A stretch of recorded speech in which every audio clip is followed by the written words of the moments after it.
In this video, we're going to talk about how to outsource efficiently as a designer. And this is kind of a follow-up video based on one of the previous videos where we talked about the importance of learning how to code. And one of the scenarios that some of you guys might have entered in is a client asking you to actually create a website entirely, so also the coding aspect of it. Now the big question at this point is, what do you do? Do you actually try and code it yourself, or do you outsource it, or maybe you use a tool that is going to help you do so? Now when I first started out, I tried to code it myself, and although this can work totally fine in some instances, I actually then decided to change my business model in a more efficient, profitable, and also delivering higher quality service. And that is essentially focusing only on the things that I'm really good at, and then I'm going to outsource all of the rest. So how does outsourcing work?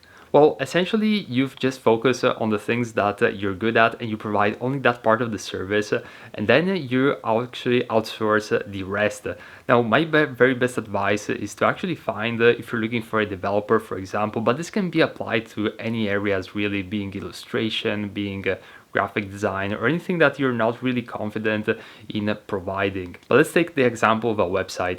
In that case, I would actually go on Facebook groups and I would look for a developer who actually has quite a bit of experience and seems to be reliable. Alternatively, you can also go on platforms such as Upwork, but in my personal experience on Facebook groups, I actually had quite a bit of success but nothing to take out of Upwork really. It really depends on the individual and not really the method. So both Facebook and Upwork work totally fine, although there are also any other methods, but that is the one which I personally used that I recommend. So the way it works on Facebook groups is you simply send a post already outlining the requirements and essentially asking if someone already has previous experience. Then I would ideally receive a portfolio, evaluate that person, maybe hop on an interview, and then see how it goes from there.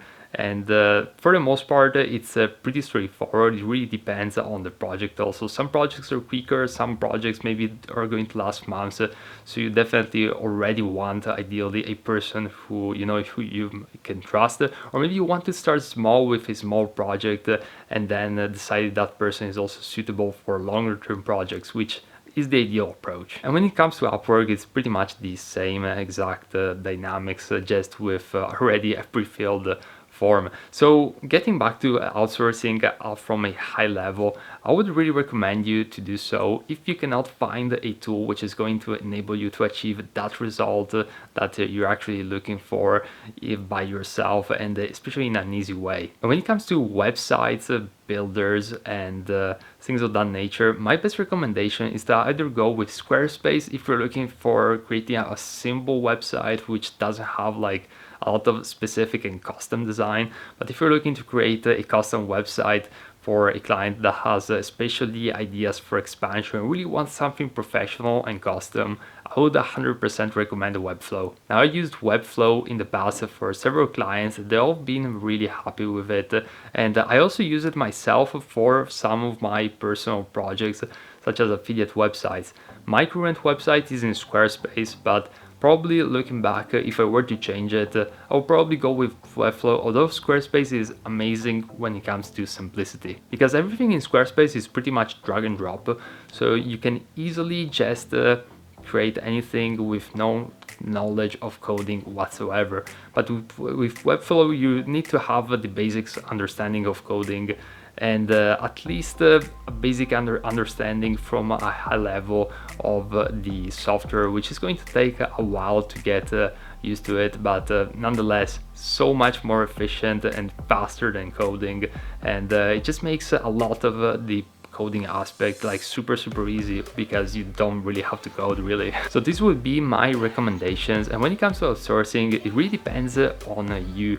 The final question and the final decision is going to be made by you based on what you feel that a client is going to need and how you want to structure your services.